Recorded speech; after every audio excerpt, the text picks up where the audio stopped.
More than 20 million Americans have type 2 diabetes, and the number of people with the disease is growing so fast that it is quickly becoming an epidemic. Florence Bogstad and her husband live the California lifestyle, walking their dog and enjoying the sunshine. They try to be as healthy as possible, but her family history put her at risk for type 2 diabetes. My father had diabetes in 1962, and of course then they didn't have pills, so they put him on insulin.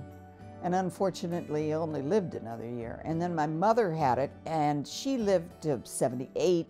The way we understand why a person develops diabetes is that, number one, they inherit a genetic predilection. There are many overweight, sedentary people who don't have diabetes. So there's some genetic predisposition.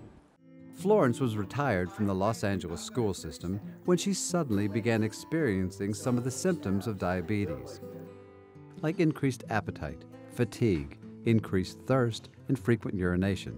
But the most baffling was the sudden and unexpected weight loss. 15 pounds weight loss just melted off. The vast majority of people with type 2 diabetes never get those symptoms. And that's very important to realize. Unless you go looking for it, you can miss it and miss it for years. By the time you become someone who could get symptoms of type 2 diabetes, you've likely spent many years with the disease. I knew something was wrong, and I had to convince the doctor to take the test. And my blood sugar was 200 and something. When the diagnosis was confirmed, Frances was taken by surprise. Despite her family history and despite her obvious symptoms, she had no idea she had diabetes. I didn't expect it. I didn't quite know what it was, but I knew something was wrong. When Florence's father was diagnosed with diabetes in the 1960s, he had one treatment option available. Today there are a variety. She encourages all people with diabetes to take charge of their condition and their care.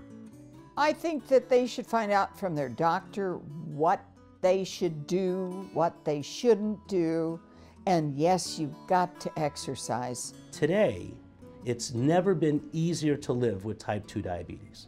But because diabetes can be controlled by the person with it, it takes education, dedication, and determination to manage the disease.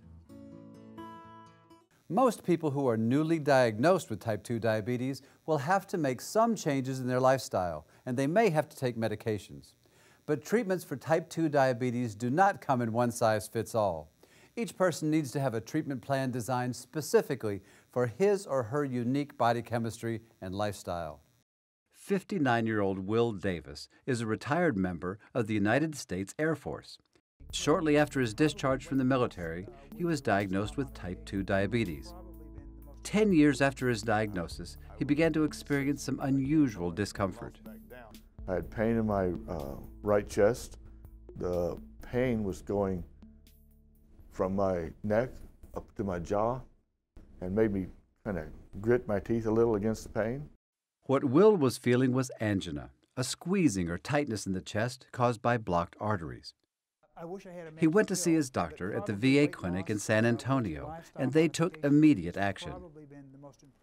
I had an angioplasty, and they said I had 3 blockages, the worst of which was about 80% blocked. Blockages in the arteries are generally caused by atherosclerosis, a hardening or thickening of the artery walls throughout the entire vascular system. Type 2 diabetes essentially accelerates this process. There's 60,000 miles of artery and veins. Diabetes affects the small vessels to the big vessels, so it's from your head all the way down to the bottom of your toe. People with diabetes tend to have high blood pressure and high LDL or bad cholesterol. Add to that high blood sugar and obesity, all risk factors that play a significant role in the development of atherosclerosis. Those all combined in a person with type 2 diabetes makes your blood vessels basically bathing all the time in this fatty substance or very high cholesterol and fat. So it really does make atherosclerosis much worse. People with type 2 diabetes must work closely with their medical professionals to reduce their risks. Will admits managing his diabetes and controlling his weight didn't come easy. I would have to say, although I took a swing at it, I didn't swing very hard. I tried, but I didn't go to enough extreme. I didn't take well enough care of myself. It's been a struggle for Will Davis over the years, but he's headed down the right path. I lost 40 pounds. My blood sugar went down significantly. Not only that, but the amount of medicine for the pill, it cut it in half. Fortunately for people with type 2 diabetes, a combination of lifestyle changes and a variety of effective medications can give them power over the disease and the chance for a healthy future.